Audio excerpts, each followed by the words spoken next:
Time for an interview!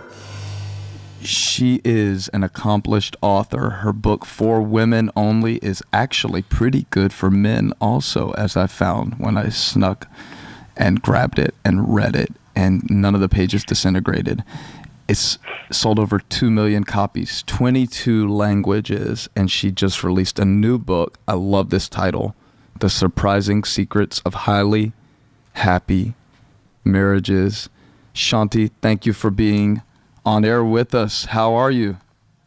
I am good, and I'm absolutely shocked that Pastor Steven would consider punching a door. Have you ever punched doors, Shaunti? Everyone wants to know.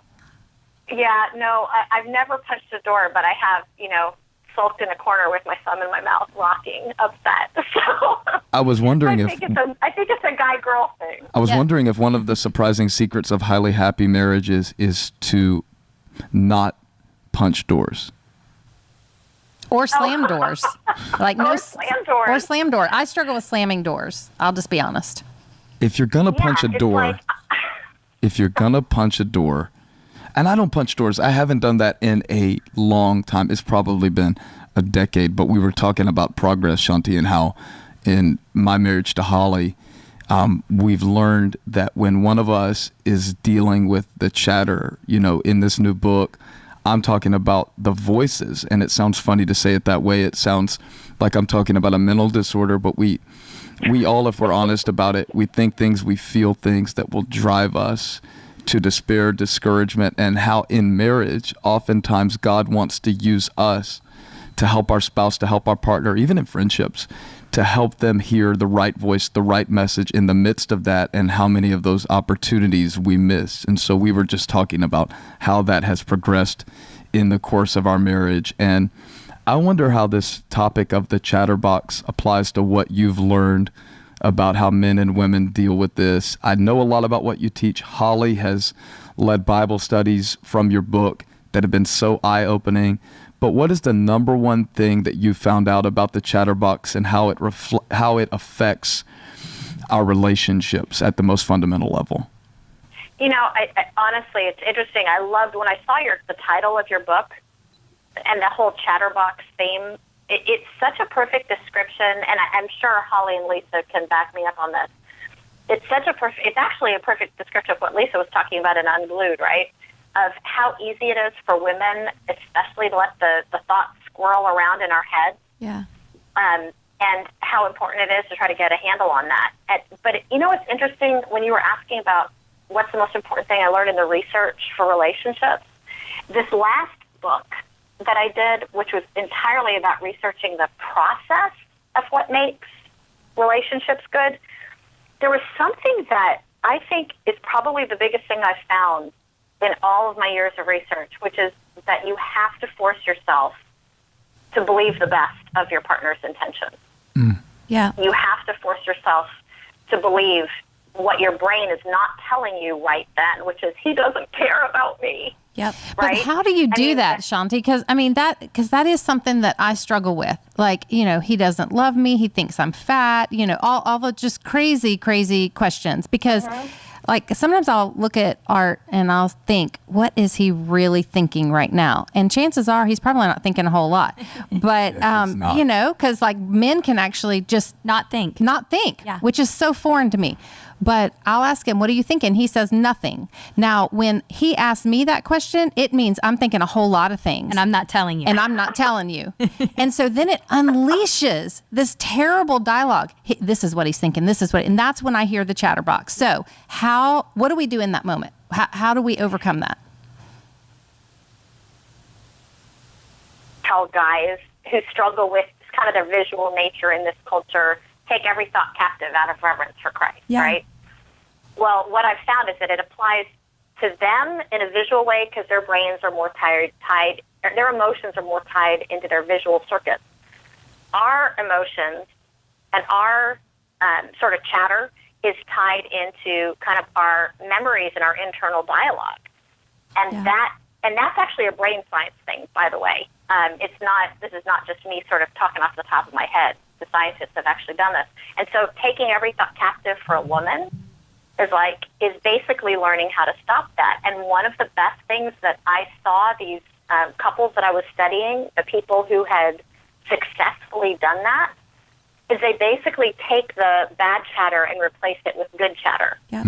And it's really interesting. I would ask, for example, a wife who was really happy in her relationship, when she was hurt by her husband, and she was taking me through their last time of conflict, because everybody has conflict, right? Just because you have a happy marriage doesn't mean you don't have that. And I'd say, take me through it. What did you think? What did you do differently? And she would describe how she would want to go slam the door. And she might or might not. Yeah, she might or might not, but, hopefully stop herself, but not always.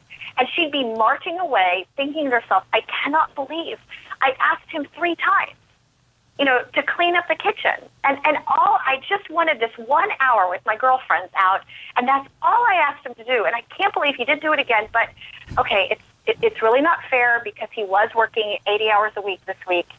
And I know he's been so worried about that big deal, so that's really not fair. And, he's been, he works so much for us, and he's exhausted all the time. And why am I being such a jerk? And it's like she's talked herself out of being mad. Yeah. By taking the negative and bringing in the positive. He's been working so many hours for us. He works so hard to support the family. It's really not fair for me to be mad about this one thing when, if I think about it, I can remember 5 things that are good on this side. So you really believe in this idea of overpowering the lies with the truth, which is what Crash the Chatterbox is based on, that you can't wait for the feeling or the thought to go away. You must overpower it with the truth. You have to replace them. I love when you talk about that in the book, replacing the lies. And I think for me personally in our marriage, I have to force myself to do that. I have to force myself to say, you know what? When I get down to the bottom of what I believe, I know my husband loves me. Yes. I know he loves me, and I know he would never intentionally hurt me. Even though I may feel hurt right now in this moment, I know my husband would not intentionally hurt me. And starting with that, rather than with all that chatter that's like, he doesn't even like you. He doesn't like being around you. He doesn't want to hear you talk. He doesn't want to hear your stories, and letting all those little chatters just come into my mind, rather than just saying, that's not true. He's had a long day and he's tired and he doesn't feel like talking to anybody. And if he wanted to talk to somebody, it would be me. Go, girl. Hopefully. Exactly. Actually, you want to hear something really interesting about this that I found in the survey? One of the numbers that to me was fascinating is that the people who practiced this the most, that they actually got, the majority of them, I think it was like 2/3 of the people who were kind of the happiest in their marriages because they'd learned how to do this, 2/3 of them got to the point where the chatter didn't even get started to begin with. 2/3 of them said they had to practice it. It didn't come naturally at first, but if they did it enough, they got to the point where they didn't actually have to stop the train of thought because the train of thought didn't start. Wow. They automatically, instead of I can't believe he didn't do the dishes again, that thought didn't even come up in their head, because the moment that they started to get frustrated, they automatically skipped that step and replaced it with, oh, that's a bit disappointing, but you know what? He's been working like a dog all week, and I'm glad he got some downtime. Yeah. And that bad piece in the middle, they skipped over it because they got proficient at doing so. Shaunti, I love that advice, and I love that is that's exactly what Pastor Steven is teaching people how to do.